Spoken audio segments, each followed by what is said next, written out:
सर्वांना नमस्कार. मी राहुल कर्डिले, जिल्हाधिकारी नांदेड. काल रात्रीपासून नांदेड जिल्ह्यामध्ये अतिवृष्टी मोठ्या प्रमाणावर झालेली आहे. त्यामुळे आपल्या जिल्ह्यातले नद्या, नाले, ओढे, सर्व मेजर डॅम्स, मायनर डॅम्स हे सगळे ओव्हरफ्लो होत आहेत आणि अनेक गावांचा संपर्क सुटलेला आहे. अनेक गावांमध्ये पाणी शिरलेलं आहे आणि त्यामुळेच आम्ही खबरदारीचा इशारा म्हणून जिल्ह्यातील सर्व शाळांना सुट्टी दिलेली आहे. त्याचसोबत महाविद्यालय पातळीवर निर्णय घेण्याचा अधिकार त्या उपविभागीय अधिकाऱ्यांना आम्ही दिलेला आहे. माझं सर्व नांदेडकरांना आव्हान आहे की आपण कुठल्याही अतिआवश्यक कामाशिवाय घराबाहेर पडू नये.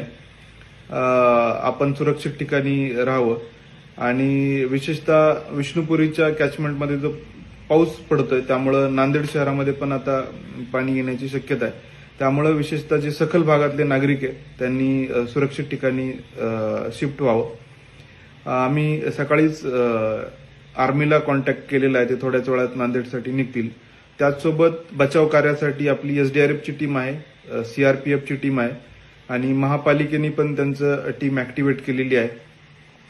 तर आपण त्यांच्या कंट्रोल रूमला संपर्क साधावा.